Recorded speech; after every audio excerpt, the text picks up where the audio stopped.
Thank you, Madam Chairman. I want to begin, I hadn't planned to begin this way, but I want to begin by respectfully taking issue with my colleague, Senator Lee, and say that the use of executive orders in the past has been very sparing and cautious.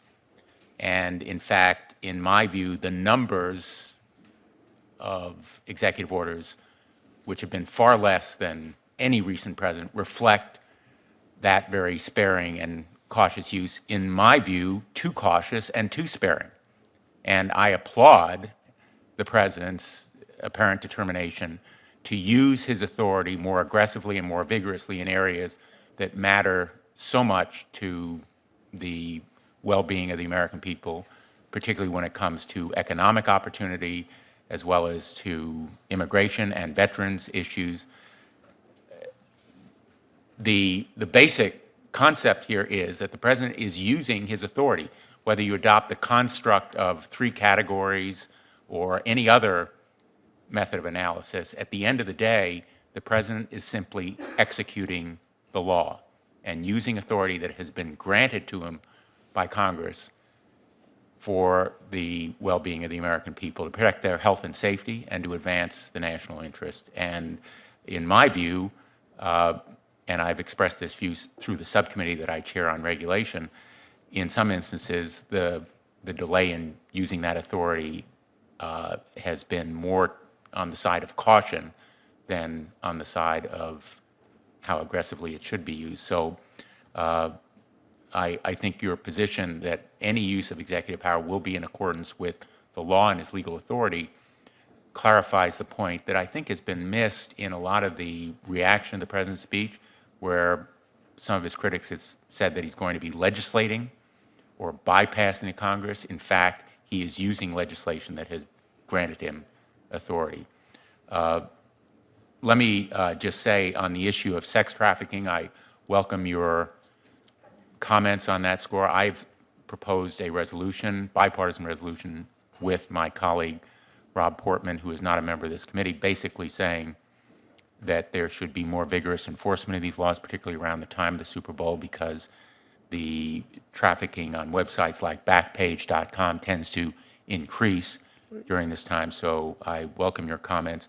And let me just add briefly, to take Senator Leahy's comment, I want to thank you and the Department of Justice for really over these past years viewing these legal issues on their merits, on their legal merits, putting politics aside. The Justice Department went through a dark period, in my view, under a previous administration when politics all too often became a part of the analysis, and I want to thank the career Justice Department employees who work so hard and long under you to make sure that the rule of law is preserved. Let me turn to a part of the president's speech where I might have hoped he had said more on the issue of preventing gun violence. The mention by the president was very brief, but I hope, and I hope you will join me in the view that the president remains completely committed to ending gun violence in this country, adopting common sense, sensible measures like background checks and mental health initiatives, a ban on straw purchases and illegal trafficking. The bill that was before us unfortunately failed to pass, but I'd like your commitment on behalf of the administration that he remains resolutely and steadfastly in support of these initiatives. Yes, we do still have that commitment. The worst day that I had as Attorney General of the United States was the day that I went to Newtown to thank the first responders, crime scene search officers who were there, and they took me on a tour of that school. And if people had the ability, if the American people, if legislators, if members of Congress had the ability to be with me on that day, to walk through those classrooms and see the caked blood, to see the tufts of carpet that I didn't quite understand when I first saw it, carpet picked up, and then I realized that that was, those were where bullets had gone through picked up the carpet. If people had seen the crime scene search pictures of those little angels, I suspect that the outcome of that effort that we mounted last year would have been different. Our resolve remains the same. My resolve is as firm as it was back then.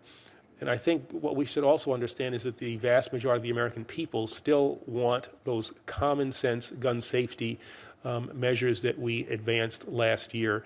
Our commitment is real, and we will revisit these issues.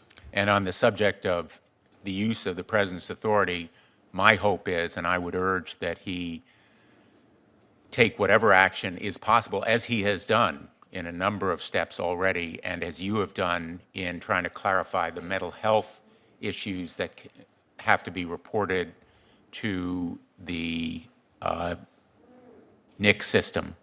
My hope is that additional measures, executive actions, are contemplated under that authority. Yeah, the President, it is his intention to, again, try to work with Congress, but in the absence of meaningful action to explore all the possibilities and use all the powers that he has to, frankly, just protect the American people. Thank you. One last subject. I have a lot of subjects that I could explore with you, but I am hoping that the administration will also explore very vigorously what it can do to stop sexual assaults on campus. I applaud the President's initiative, and you are part of the task force that he has appointed. The report of the Council on Women and Girls very recently emphasizes how pressing and pervasive this problem is on our campuses. I am intending an initiative in Connecticut to try to raise awareness about it, and I'd like your commitment that you will work with me and others on this committee on this issue. Look forward to working with you on that very important issue. I mean, the statistics are very alarming. 20% of all young women are either sexually assaulted or an attempt made at a sexual assault, usually who are in college. Usually this happens in their freshman or the early part of their sophomore years.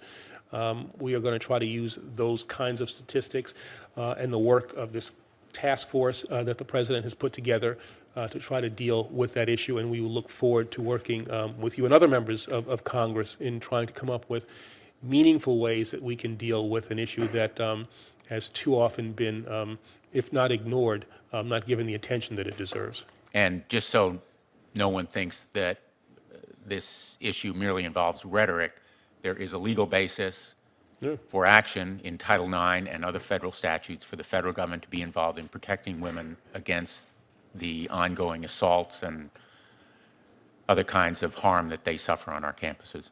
Yeah, and the Justice Department is using all the tools that we can. We worked out an agreement with the University of Montana using our civil rights statutes where that problem was not being adequately addressed, and we worked out, to the credit of the university, we put in place a consent decree.